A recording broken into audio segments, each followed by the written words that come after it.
Right, welcome back. As you can see, I've now filled in the base with normal household polyfiller, and I'm just waiting for that to dry. Like I said, using the normal filler. But while I'm waiting for that to dry, I'm going to introduce the next part of my diorama, which is the 1/144 scale ATST and Snowspeeder set, which is in the same scale as the AT-AT. Now, when this first came out, this is about 20-25 quid, and I thought, well, I might as well wait for it to come down or try and pick up a Micro Machines version of the Snowspeeder. The trouble is, I couldn't find one anywhere, and the internet was selling them for like 7 or 8 quid a pop. And eventually, I just got that fed up of looking, I just left it.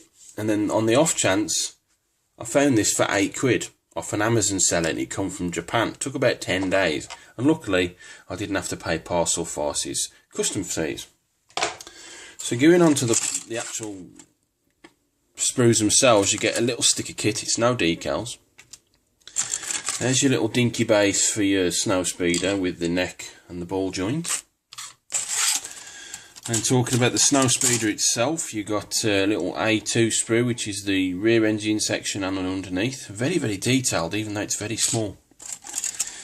And you get your top half of your Snowspeeder with the cannons and the cockpit. Again, very detailed. And then you get 2 sprues of ATST. So there's your A4 sprue. And even now you can look at the detail on that top part, the roof of the ATST.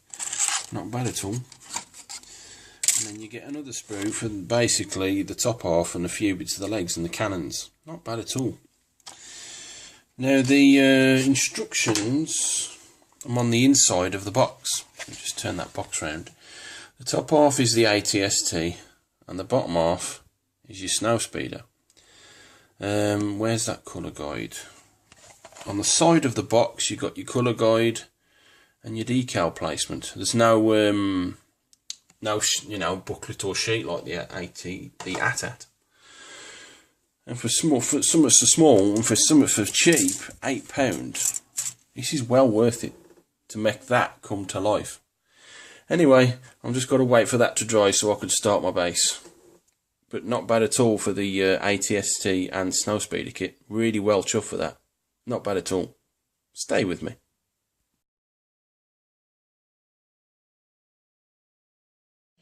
Right, 45 minutes later, the Snowspeeder and ATST are done.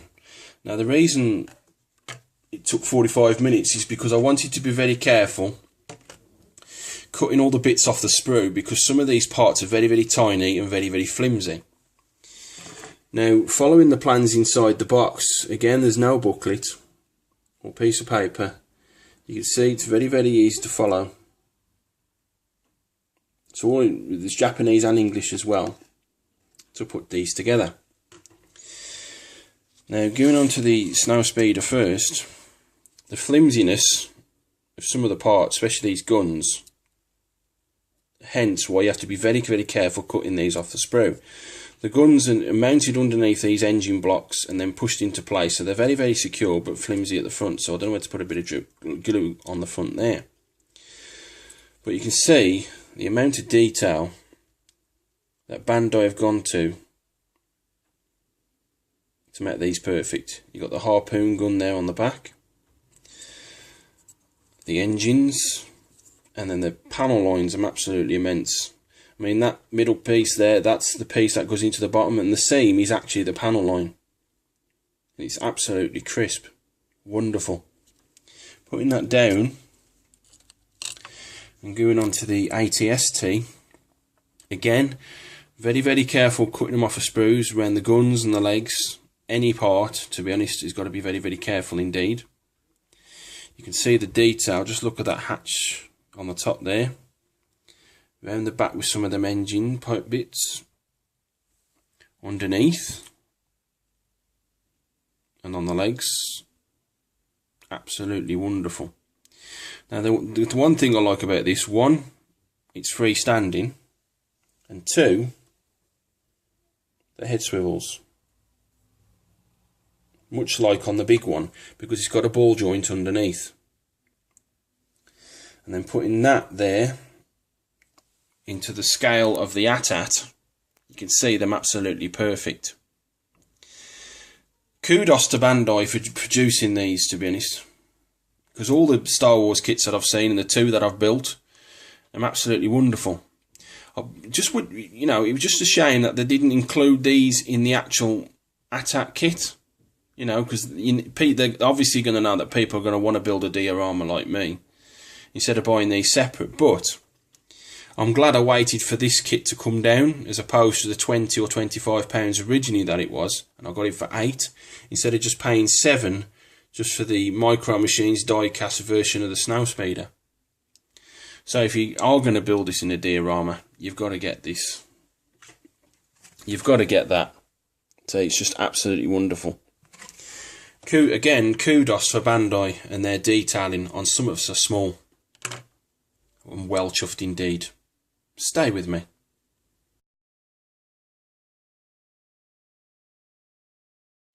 Right, welcome back. As you can see, my base is complete. And got a bit of that plank wood from my old workplace that's sitting under my stairs. Got an unlimited supply of that for the moment. I've got 10mm thick doweling in a metre length from Hobbycraft, which is about £3. I glued the two long pieces on, and then when I glued the two short pieces on, I realised I was going to be a centimetre short in each corner. I did have a bit of doweling from the ATST build, but I lost it. So, and I thought I might have thrown it away, so what I did is I just filled in with a household fillet, and I've just got to smooth those down because they're lovely and dry. But then I was doing a bit of clearing out somewhere upstairs, and I found that bit of doweling. Typical. No matter. So, like I said, I've just got to smooth those down. And then ready for me AT-AT base. So as you can see, my AT-AT base, it's lovely and dry. I've smoothed it down the best I can. So that'll be going on there somewhere. And then you've got the Snowspeeder base, which I've just filled in. I'm waiting for that to dry. Now, I'm not actually 100% sure where I'm going to put this. I mean, it could go there. It could go around here. I'm not sure yet. Because my Snowspeeder, obviously, I've got to get some wire for the tow cables. And the Snowspeeder will be sitting on the neck and the joint, so I don't know where that's going to go yet. But the base is done. All I've got to do is just glue those two bits in and then fill it up. Stay with me.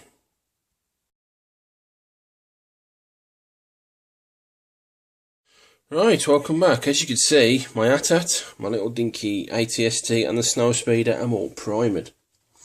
Now for the AT-AT, I test fitted it onto my base with the little pegs for the feet, and the heaviness of the base of the filler made the AT-AT a hell of a lot sturdier when I come to primer it. So as you can see, the base is now pretty much primed.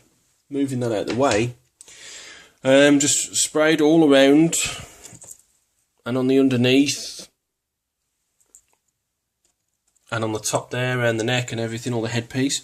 Now on the headpiece, I've just stuck a blob of blue tack in the gun holes, because on the ATST, when I primed it and I hadn't put the guns on, the guns were quite stiff to go in the hole, so I had to widen them, so hence the little bit of blue tack, both sides.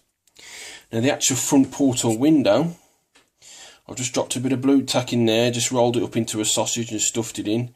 Even though you can't see the red window, like I said, I just didn't want any primer getting in there, so just got to pull that out when I'm ready. The ATST, I just put a blob of blue tack on both of its feet and stuck it down and just went to town with the primer. It looks really, really nice. All the detail has come out, as you can see. And last but not least, a Snowspeeder. Now on the front of the cannons, I put a drop of glue there and a drop of glue there, waited for that to dry and then primed it. And you can see the glue marks have gone. All the panel lines have come out an absolute treat, especially on the bottom there.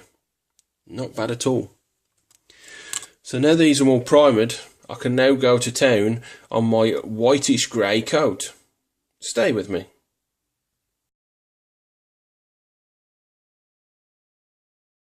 Right, welcome back. As you can see, my AT-AT, my Snowspeeder and my ATST have now been given the light dusting of my white spray paint over the grey primer to give it that lightish grey look.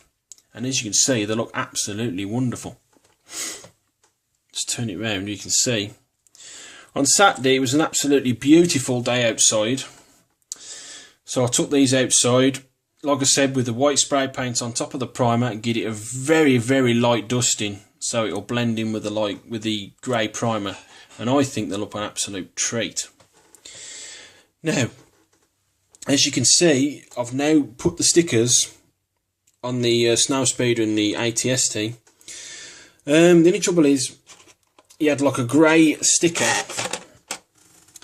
on the front there, and on the front, on the underneath. I didn't like that, because on the actual Battle of Hoth, they're supposed to be red. So if you remember from my Airwolf build a couple of years ago, I've actually kept 3 red decals from the tail rotor and the actual tail support strut. As you know, I painted the red on, so I'm glad I kept them decals to make that stripe. So you got the stripe on the bottom, sorry, stripe on the top, and you got the stripe on the bottom, and then just microsoled them, sealed them, let them dry, and you can see they look an absolute treat. Now with the stickers, I've put all the stickers on. You got the ones on the top here, and some of them are very, very tiny indeed, and it was literally tweezer time. So I'll put all those on, as you can see, pain in the arse indeed. And then just turning this over, you got the 4 grey decals in there. Now some of these I've had to go over to some little stepping, so I just got my tweezers and just like rubbed it round the step, and they've actually blended in quite well.